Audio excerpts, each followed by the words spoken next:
Mind management, life transformation, power of thoughts आदि प्रेरणादायक एवं आध्यात्मिक वीडियोस के लिए सब्सक्राइब करें स्वामी मुकुंदानंद हिंदी यूट्यूब चैनल को और बेल आइकन को अवश्य दबाएं ताकि आपको ये वीडियोस मिले सबसे पहले। भगवान का जो शरीर होता है वो भी दिव्य होता है। वो दिव्य शरीर पंच महाभूत से नहीं बना है। अस्यापि देव वपुषो मद अनुग्रहस्य स्वेच्छामयस्य न तु भूतमयस्य कोपि। भागवतम। लेकिन वो जो दिव्य शरीर है उसमें बड़े चमत्कार होते हैं योग माया से। वो कैसा होता है भगवान का शरीर?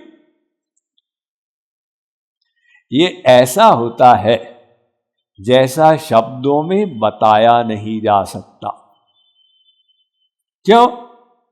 क्योंकि किसके साथ उपमा देंगे भगवान के शरीर की?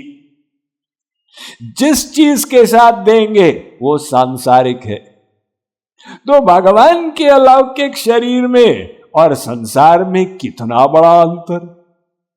तो कैसे समझाएं कि भगवान का शरीर कैसा है?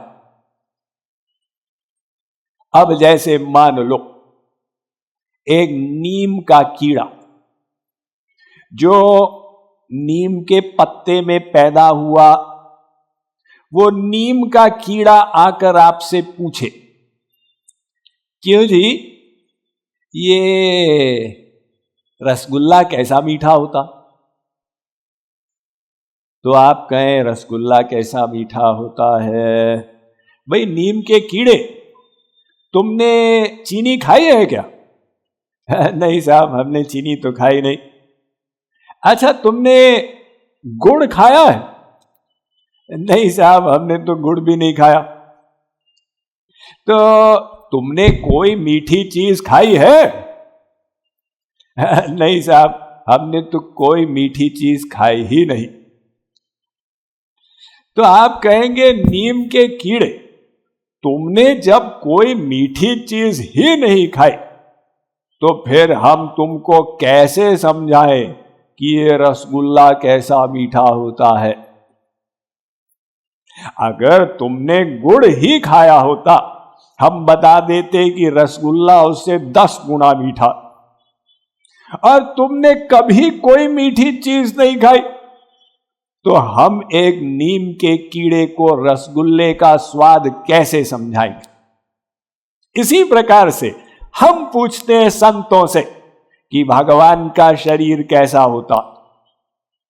तो संत महात्मा कहते हैं कि साहब हम बता ही नहीं सकते। वो दिव्य शरीर हम लोगों ने अनादिकाल से माया के संसार का ही अनुभव किया।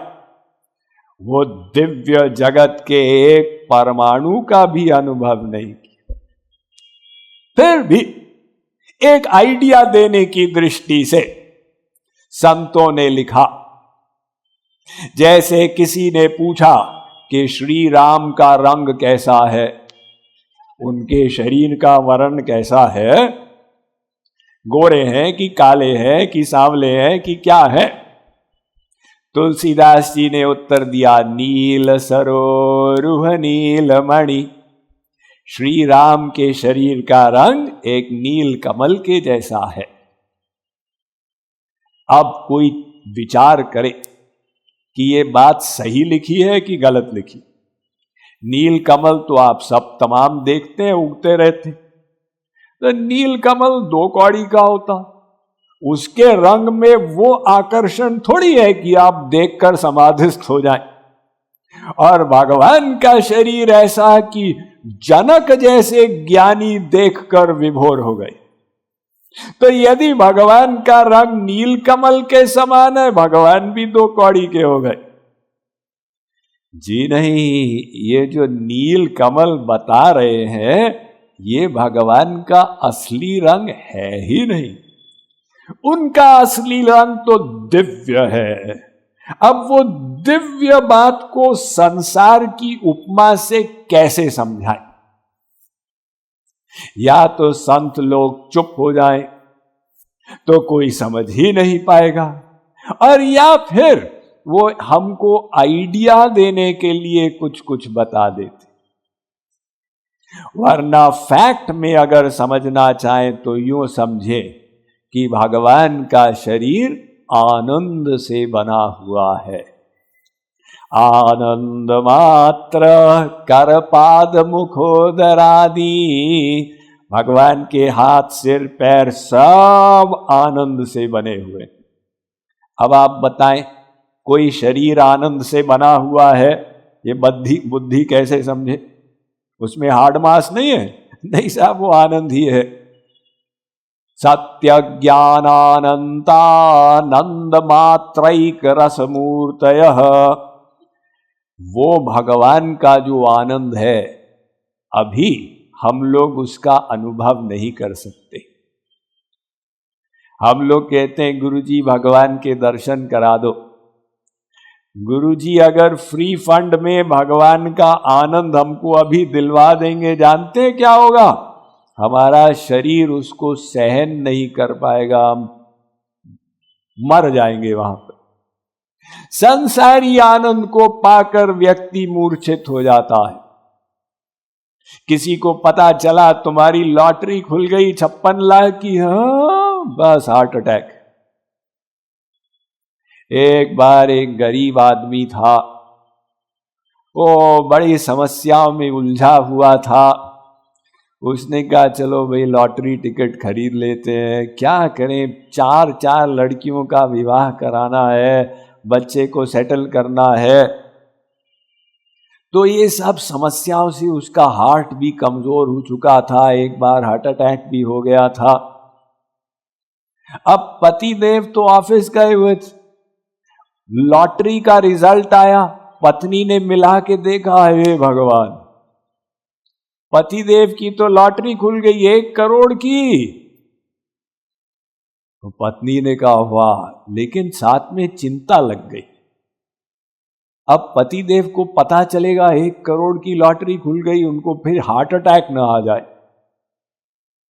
वो गई कार्डियोलॉजिस्ट डॉक्टर के पास। डॉक्टर साहब, ये खट्टी मीठी खबर है, पतिदेव की लॉटरी तो खुली है, लेकिन अब कैसे बताएं उनको कि 1 करोड़ मिल गया, सब समस्याओं का समाधान हो गया।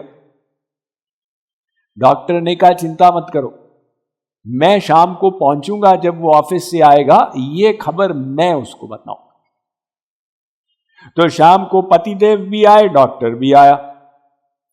अब डॉक्टर ने कहा भाई मान लो तुम्हारी 1 लाख की लॉटरी खुल जाए तो क्या करोगे? उसने कहा धीरे धीरे बढ़ाते जाए। उसने कहा मैं स्कूटर खरीद लूंगा।